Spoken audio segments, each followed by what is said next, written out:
క్రీస్తునందు ప్రియమైన సంఘమా, ఆత్మదేవుని ఆత్మశక్తిని బట్టి మనము ప్రతి గురువారము బైబిల్ స్టడీ, విజ్ఞాపన, ప్రార్థన, ఆరాధనలు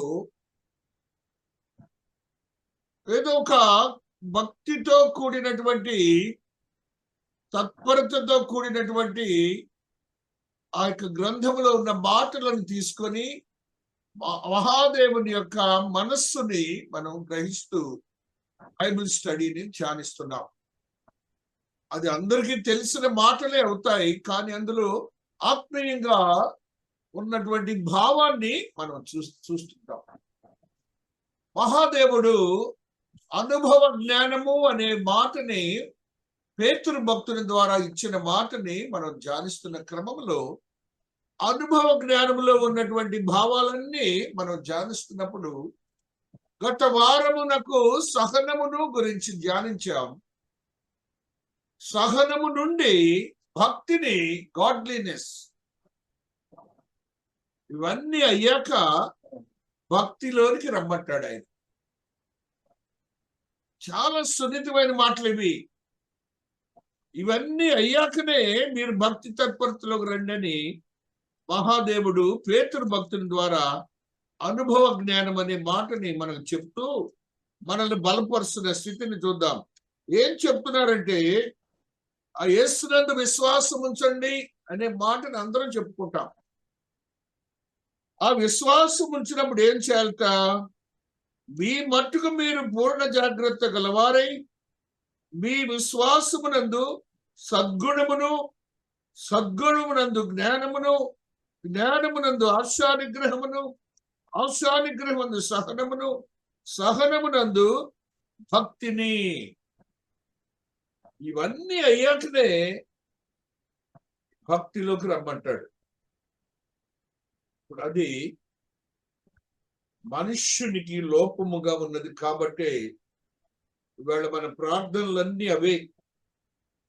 అది లోపముగా ఉంది కాబట్టి బలహీనపడుతున్నారు. దేవుని ప్రేమ యందు, దేవుని దయ యందు, దేవుని యందు భయభక్తులను కోల్పోతూ వారి జీవితాలను గడుపుతున్నారు. మాకు యేసు అంటే విశ్వాసమే అనే మాటని చెప్తున్నారు, కానీ విశ్వాసమునకు కావలసినటువంటి లక్షణాలు విశ్వాసంలో తగ్గినాయి, కాపరుల్లో తగ్గినాయి, ఆ యొక్క భక్తుల్లో తగ్గినాయి. అదే రీతిగా ఈ పరిచర్య చేసే వారిలో తగ్గిపోయింది. ఎందుకు అని అంటే దేవుడు అందుకని ఇదని స్పష్టంగా చెప్తున్నాడు మనకి. ఈ శారీరక లక్షణాలు ఉన్నాయి చూశారు, అవి నీ విశ్వాసాన్ని బలహీనపరుస్తాయని. అప్పుడు ఎప్పుడైతే నువ్వు అప్పుడు భక్తిని స్థిరపరుచుకుంటావో దేవుని కార్యాలు దాని అంతటనే కనపడతాయి. దేవుని కార్యాలు మనం చెప్పలేము, దేవుని క్రియలు మనం చెప్పలేము. అద్భుతములు, ఆశ్చర్యములు కలుగుతాయి. ఆ స్థితిని భక్తి అనే మాటని ఇది నా సహనము నుండి భక్తి. సహనం అంటే ఏంటి? సహించడం. ఒక వ్యక్తి దూషిస్తే మాటలు చెప్తాడు, కొడతాడు, లేకపోతే మోసం చేస్తాడు. ఇలాంటివన్నీ దుష్టుని లక్షణాలు. ఆ లక్షణాలు గల వ్యక్తి నిన్ను, విశ్వాసగా చెప్పబడుతున్న నిన్ను ఆ రీతిగా చేసినప్పుడు నిన్నేం చేయమంటున్నాడు? సహనము కలిగి ఉన్నాడు అంటే సహించమన్నాడు. అంటే నువ్వు ఎదురు తిరిగి, అంటే సహించమన్నాడు అంటే నువ్వు ఎదురు తిరిగి, మనకి లక్షణాలు ఏంటి? మన చుట్టుపక్కల వాళ్ళందరికీ వాడు ఒకటంటే నేను ఊరుకుంటాను, నేను రెండు అంటానంటారు. ఇది సహజ లక్షణం మన జనాంగానికి. అంటే ఇది రెండు అంటాడంట. మరి ఏమి క్రైస్తవుడు, ఏమి దేవుని భక్తి తత్పరతలో ఉన్నవాడు? కాబట్టి దానిని మనం ఓర్చుకోవాలి. ఆ ఓర్చుకొని వాడిని ఏదో క్షణంలో ఏదో చేయాలనే భావన కలిగి ఉంటాడు. ఆ లక్షణాలన్నీ మనం చేసుకున్నప్పుడు నీ దేవుడు నా దేవుడు సహించాడే. నీ దేవుడు నా దేవుడు సిలువ మానుపై సహించారు. మీరు తెలుసు కదా, మనం ఎప్పుడు చదువుకుంటాం 40 రోజుల్లో మామూలు దినాల్లో ఆ 40 రోజుల్లో మీరు చూసినప్పుడు మీరందరూ ఒక సింపుల్ లాజిక్ చూడండి. అక్కడ సైనికులందరూ ఉన్నారు. వాళ్ళందరూ అన్యులు. వాళ్ళందరూ కూడాను కానిస్టేబుల్ క్యాడర్ అన్నమాట వాళ్ళందరూ. వాళ్ళందరూ మన దేవుని మీద సిలువకు పంపించే ముందు కేకరించి ఉమ్మూస్తారండి ముఖం మీద. జాగ్రత్త వినాలి, జాగ్రత్త మీ మనస్సులో పెట్టుకోవాలి. ఉమ్మి మన సంఘాల్లో, మన యొక్క కుటుంబాల్లో అసహ్యానికి గుర్తు, తీసివేత గుర్తు. వాసన. ఆ సైనికులు అనేవాడు ఏం చేస్తాడంటే తాగుతాడు, సిగరెట్లు తాగుతాడు, సారాయి తాగుతాడు. అయితే లోకంలో ఉన్న చెడంతో ఆ నోట్లోనే ఉంటాడు. వారి యొక్క స్థితిని నీ దేవుని ముఖంపై వేస్తే ఆయన మనస్సులో కూడా ద్వేషము, సహనమే కానీ తొట్టుపాటు అనేది లేదు. అది కనుక ఉన్నట్లయితే మనకు రక్షణ వచ్చేది కాదు. అది దాంట్లో ఐరని. మనకు రక్షణ కావాలంటే ఆయన మనసులో ఏ మాత్రము ఉద్వేగముతో కూడిన భావాలు ఉండకూడదు. ఉయ్యగానే దాన్ని ఎంతో ఆస్వాదించారు నా దేవుడు. చాలా చక్కగా కూసేవన్నట్టుగా మన కొరకు అప్పుడు మనం కనపడ్డాం ఆయనకి. ఇక్కడ కూర్చున్న మనమందరము, ఈ జూములో వస్తున్న మన సహోదరులందరూ, సహోదరీలందరూ, వీళ్ళందరూ కూడా ఆయన కనపడ్డారు. కనబడి ఓర్చుకున్నారు. వెనక నుంచట ఒక సైనికుడు ఒక దెబ్బ కొడతాడంట ఆయన ఈట్ మీద. ఎవరు కొట్టారు కనుక్కో, మన పిల్లలు అంటే ఆడుకుంటారే. ఏ మాత్రం కూడా ఆయన అని జనం తుణీకరించి మాట్లాడి మన మన భావాలు చెప్తాం కదా. నీ దేవుడు నువ్వు గుర్తుకొచ్చావు, నేను రక్షించాలని ఆయన దాన్ని ఓర్చుకున్నారు. గాయపడతాం అవన్నీ పక్కన పెట్టండి. మానసికంగా మనస్సులో ఈ రెండు విషయాలు చూసినప్పుడు ఆ ముబ్బి ముఖముపై ఎలాగ ఉంటుందంటే, నేను వాక్యం ఇదివరకు ఇనిషియల్ డేస్ లో చెప్పేప్పుడు a split screen on the face of Jesus. ఒక ఉమ్మి తెర ఆయన ముఖం మీద ఏలాడుతుందంటండి. ఆయన ముఖాన్ని గురించి ఏం రాశాడు ప్రకటనలో? ఆ ముఖం మీద నీ కోసం నా కోసం సహించాడే, అలాగనే నీ రక్షణ కోసము నువ్వు కూడా సహనం కలిగి ఉండాలని అనుభవం నేను అందరూ చెప్తుంటే, ఇప్పుడు దేవాతి దేవుడు దానిలో నుండి భక్తిని సంపాదించుకోమంటున్నాడు. అప్పుడు నీవు భక్తిని సంపాదించుకున్నప్పుడు ఆ భక్తి ఎలాగుండాలి అని అంటున్నాడు. భక్తి ఇంటి దగ్గర నుంచి బయలుదేరి టయానికి వచ్చి టయానికి వెళ్ళినంత మాత్రమే భక్తి కాదు. దాంట్లో ట్రెడిషన్ ఉంది. ఆ ట్రెడిషన్ ప్రకారం రావచ్చు. స్కూల్కి పిల్లలు వేస్తారు, టయానికి వెళ్తారు, వస్తారు, చదువుకోవాలిగా, తప్పుతాడు ఫైనల్ గా. అలాగనే నీ భక్తి ఎలా ఉండాలని దేవుడి ఇదన సహనము నుండి భక్తిని సంపాదించుకోమంటాడు. ఆ భక్తి అనేది దేవునికి ఇప్పుడు ఇష్టమైనది. ఆ భక్తిని గురించి మార్కు సువార్తలో ఇది నాన్న దాసురాలు చదివారు. 32వ వచనాన్ని నేను మీ అందరికి ఒకసారి 12వ అధ్యాయంలో నేను చదివినిపిస్తాను. ఆ శాస్త్రి బోధకుడా బాగుగా చెప్పినవి, ఆయన అద్వితీయుడనియు ఆయన తప్ప వేరొకడు లేడనియు నీవు చెప్పిన మాట సత్యమే. పూర్ణ హృదయముతోను, పూర్ణ వివేకముతోను, పూర్ణ బలముతోను ఆయనను ప్రేమించుటయు, ఒకడు తన్ను వలె తన పొరుగువాన్ని ప్రేమించుటయు సర్వాంగ హోమముల కంటెను బలుల కంటెను అధికమని ఆయనతో చెప్పెను. సర్వాంగ హోమములు, హోమాలు పూర్ణ హృదయముతోను, పూర్ణ వివేకముతోను, పూర్ణ బలముతోను ఆయనను ప్రేమించుటయు. 3 మాటలు వినండి. పూర్ణ హృదయము, అది నీ హృదయములో నీ దేవుని యొక్క తలంపు కానీ నీ దేవుని గురించి కానీ ఏముంది? పార్షియల్ గా ఉండకూడదు. ఒక పక్కనే ఏదోలే అన్నట్టుగా చూద్దండి. అంతే. నా యేసు నేనంటే నా యేసే. దాంట్లో వేరే భావన అనేది మనకి డెవలప్ కాకూడదు. ఆ పూర్ణమైనటువంటి, పూర్ణ అంటే నిండుగా, దాంట్లో ఇంకో భావన ఉండకూడదు. యేసుననే ఒక దేవుని యొక్క స్థితి నువ్వు చూసుకోవాలి నీ హృదయంలో. ఆ దేవుని యొక్క మహిమను నువ్వు చూసుకోవాలి. ఆ దేవుని సృష్టికర్త యొక్క స్థితిని నువ్వు గమనించుకోవాలి నీ హృదయంలో. అవే హృదయం అంటాడు, పూర్ణ హృదయం. హృదయం నుండి ఏమొస్తాయి అని చెప్తున్నాడు, ఆ దేవుడే చెప్పిన మాటలు. హృదయం నుండి అంటే అన్ని చెడులేనట్టు వచ్చేది. అవన్నీ కూడా పోవాలని అర్థం భక్తి అంటే. పూర్ణ హృదయముతో అన్నప్పుడు అవన్నీ హృదయం నుంచి all these things should be sun out, దోసివేసబడి నీ దేవుడు అక్కడ ప్రతిష్ఠించబడాలి. నీ దేవుడు అక్కడ ప్రతిష్ఠించబడాలి. నీ దేవుని మహిమ అక్కడ ఉండాలి. నీ హృదయంలో నీలో అలాగ ఉండాలి. దేవాది దేవుడు అంటే ఇవన్నీ క్లెన్స్ అయిపోవాలి. పూర్ణ హృదయం అన్నాడండి. నెక్స్ట్ ఏమంటున్నాడండి, పూర్ణ వివేకముతోను. ఎందుకండి వివేకం ఇక్కడ? జ్ఞానం అనలేదు. జ్ఞానము వేరు, వివేకము వేరు. మీకు అది కూడా చెప్తున్నాను ఎప్పుడు. వివేకముతోను అంటే ఎన్నో ఇబ్బందులు ఉంటాయి మనకి, మన చుట్టుపక్కల కానీ, బంధువులతో కానీ, సంఘంలో కానీ, ఎక్కడైనా కూడాను ఇబ్బందులు అనేవి తప్పదు. ఎందుకంటే దేవుని ఎరుగని వారికి సాతానుడు క్రియేట్ చేస్తాడు. ఏదో ఒకటి క్రియేట్ చేస్తాడు. ఏ మాత్రం డౌట్ లేదు, నన్ను అది కూడా చెప్తాను. అందుకని వివేకం కూడా పూర్ణంగా ఉండాలంటాడు, పార్షియల్ గా ఉండద్దు. జాగ్రత్తగా ఉండండి. దేవుణ్ణి మీరు ఆరాధించేటప్పుడు, దేవుని యొక్క సమయమును మీరు తీసుకునేటప్పుడు మీరు జాగ్రత్తగా వివేకం ఉండాలని సందర్భాలు మనల్ని దేవుని సన్నిధికి రాకుండా చేయటానికి ప్రయత్నం చేస్తుంటాయి.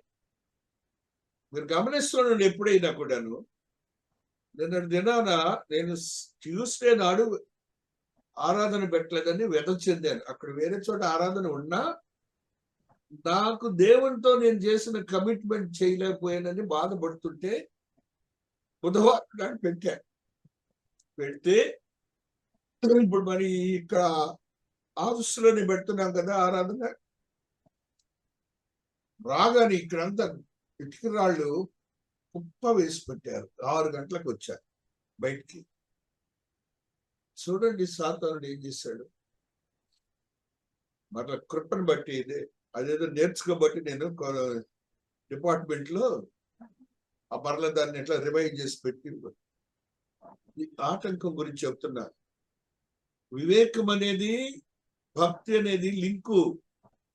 వాటి మనం వివేకంగా ఉండాలి. ఇప్పుడు వద్దన్నాడు, అప్పుడు నా వివేకాన్ని వాడాను. వివేకం వాడి ఇది ఉంటే ముందు నేను మాత్రం ఆరాధన జరపాల్సిందే. మరి టీవీ ఆ యొక్క కావాలి, ఇవన్నీ కూడా రావాలి. మీ అందరికి జూమ్ పంపాలంటే ఇది కావాలి. కింద ఒకటి అక్కడే పెట్టాను కాబట్టి ఆ ధైర్యంతో దేవుడు పంపాడు. దాన్నే వివేకము అంటారు. ఇక్కడ వాడినటువంటి సందర్భం అంతా మీరు గుర్తే ఉంటుంది. ఆ మహాదేవుని అప్పుడు ఫిజియోథెరపీ డాక్టర్ గారు ఇక్కడే ఉంటే పిలిచి, అమ్మా ఏమన్నా తీయగలవమ్మని అంటే, నేను ట్రై చేశాను, 2 ఇటుకరాలు తీసి పక్కన పెడితే నా వల్ల కాక ఆ పిల్లతో తీసేటప్పటికి it will take more less అని చెప్పి తీయటాను. పాపం పిల్ల కూడా పరిచారకురాలు, సేవకురాలు. అయితే వద్దులేమ్మా అది ఎమ్మటే నాకు ఆలోచన వచ్చి కిందకి వెళ్ళిపోతే ఆ వాటర్ బాటిల్ బుక్ తీసుకొని కిందకి దిగమని దిగింది, అక్కడ పెట్టేసి. శక్తివంతమైన దేవుని క్రియలు అలాగ ఉంటాయని మనం గుర్తించాలి. కాబట్టి మనం ఎలాగ ఉండమంటాడు?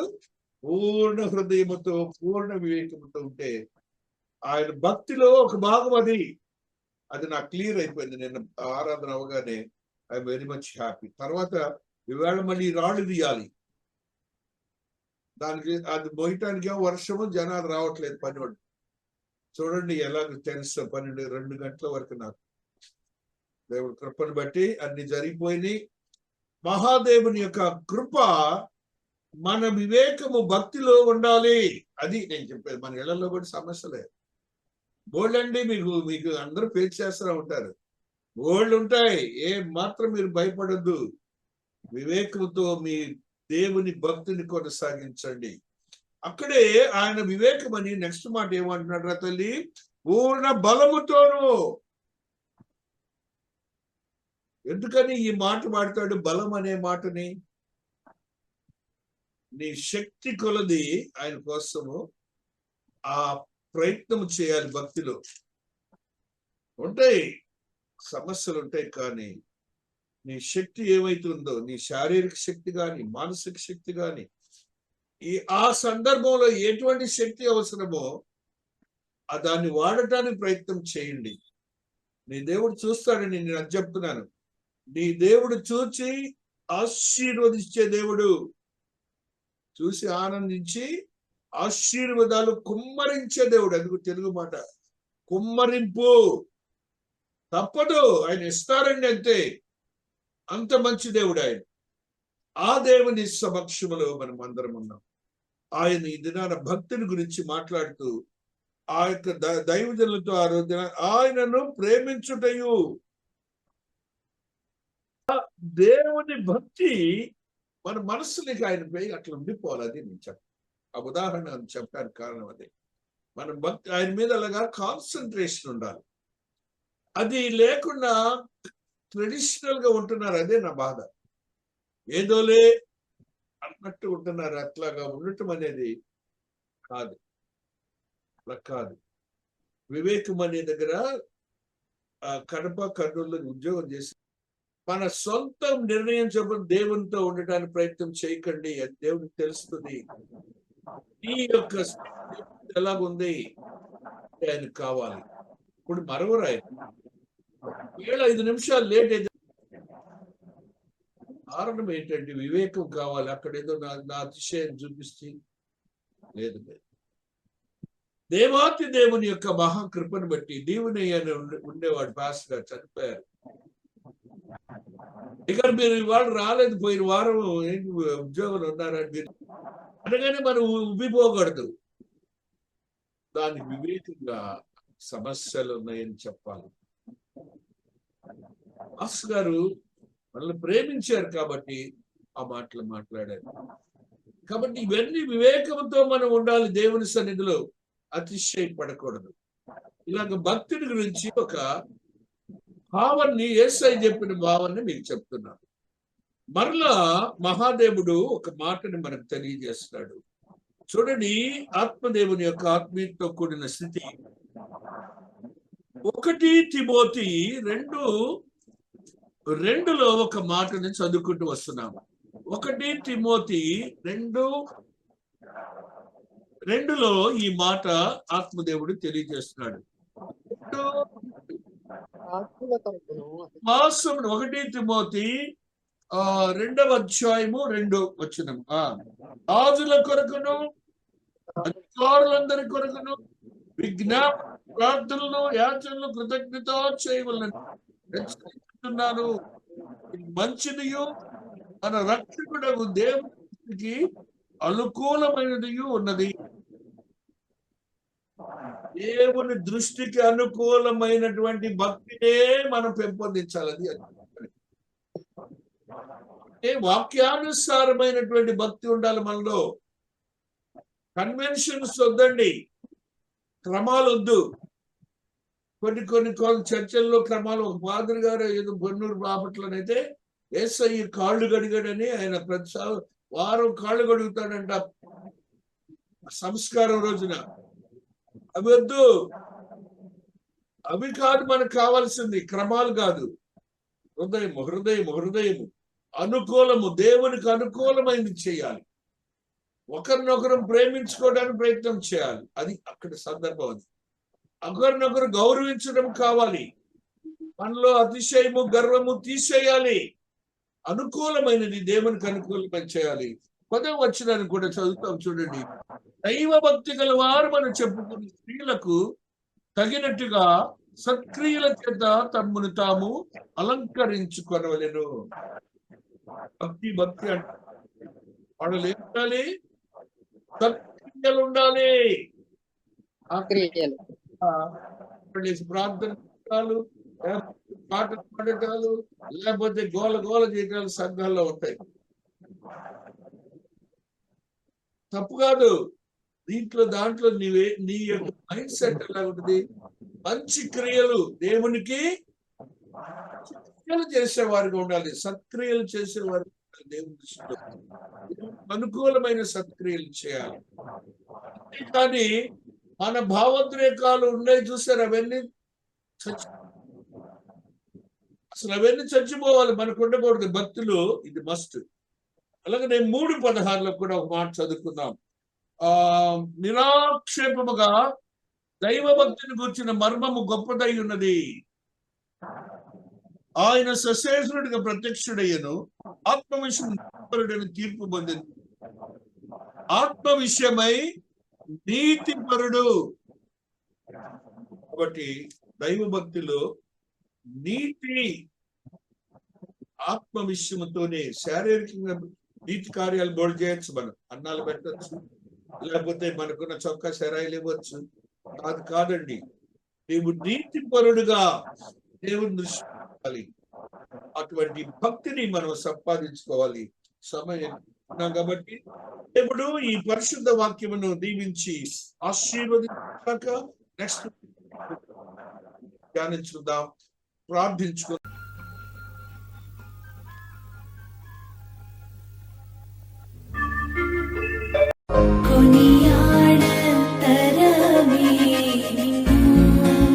कोमल हृदया कोनियाड तरमे